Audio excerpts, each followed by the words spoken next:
Welcome to another video from Gweilo 60. Yes, I'm out in the boondocks once again, but I want to talk about something just a little bit more serious than barbecues and beers and brandies and stuff like that. The children's Patreon account that I run. It's one of those things that I think is a really, really good cause. And when I'm out in the farmer area of China, out in the rural area of China, it sort of comes back to me and in twofold type thing. It's one of those things that I've been to a lot of areas, a lot of good areas of China, a lot of very affluent areas of China. And then I've been to a lot of places where, holy smokes, man, people are poor, poor, poor.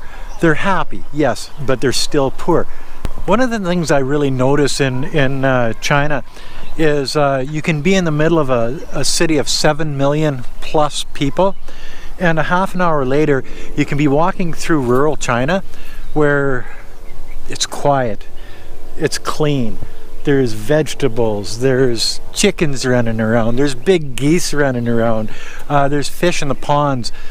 People are living a simple life, and a lot of times in the rest of the world they don't understand it, and even in some of the rural or the urban areas of China, they don't understand that the rural people are happy just the way they are. To live in a place where it's summertime all year round, to live in a place that's clean, and you've got way more than you need to eat. You can grow more food on your land than you ever need. It's one of those things. Boy, there's a big fish underneath there. You just anyway, I digress. I'm a Canadian. Fish, you know what I mean? Oh yeah, it's bred into us from little kids. But you know, getting back to the idea of this rural living in China, and a lot of people say, oh, but the rural people are poor. Yeah, like in money value, they are poor, and some of them are actually really poor, and that's why I run this charity, the Helping Hands Children's Charity, where we raise money on the Patreon account for poor rural Chinese children. I think it's a good thing. Coming up in the fall, we're going to be, holy smokes, those fish are jumping out there. Coming up in the fall, we're gonna start distributing some of it, because it takes time for this to grow. You can't just start collecting money and then start buying stuff or start helping people. It takes time to build up the fund and whatever. But then again, you get back to the idea that these people, they don't know any different. They've lived like this for generations, and it's you know, they're happy where they are. You know, as children, you know, grow up and live. Like I grew up in I thought a fairly rich family, but looking back on our lives, well, we didn't have a lot of money, and but I thought I had a really good childhood. So even the poor kids, you know, and children are pretty tough critters, and they adapt pretty easily at you know, at young ages to different circumstances.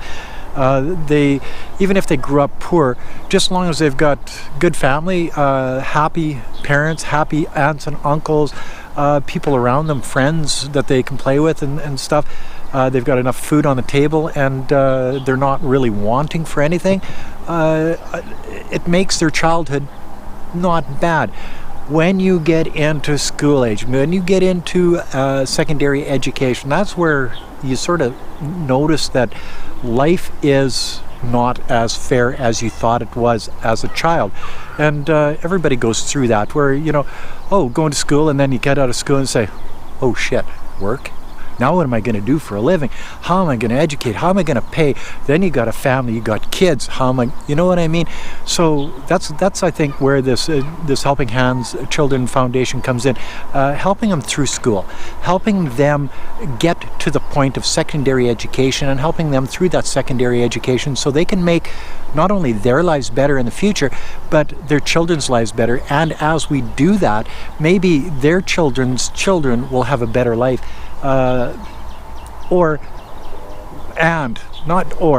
And maybe they can bring some of this back to their community in you know, paying it forward.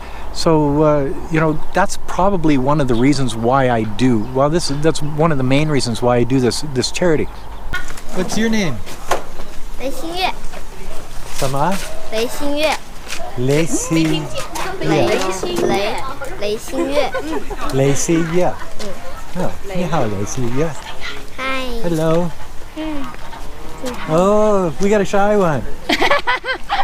Hello. Say hi. Hi. So this guy just got a fish. Check this out. Whoa, pretty good, eh? Yeah. And who said Chinese are different than Canadians? Oh my God. See, not a bad sized fish. Tilapia, I think, hey? See, Wei Fong and I have a really, really good life. We got really super lucky at business when we lived in Canada, and we were able to retire to China. We have really good friends both in Canada and in China, and one of the things that we really enjoy doing, did I say really enough? Things that we enjoy doing are getting together with friends, having a couple of beers, maybe a brandy or two, barbecuing, just conversing, spending the day, just getting together. I know when I go back to Canada, I never not stop at Norman and Jan's place in Prince Albert, really good friends of ours, and we do the same thing. We sit around, we shoot the shit, barbecue sometimes, and drink beer just about all the time. We tell each other lies because, you know, we're Canadians. That's what we do. Sounds like Pompeo there. Anyway, but when we're in China here, it seems like every day we have something to do.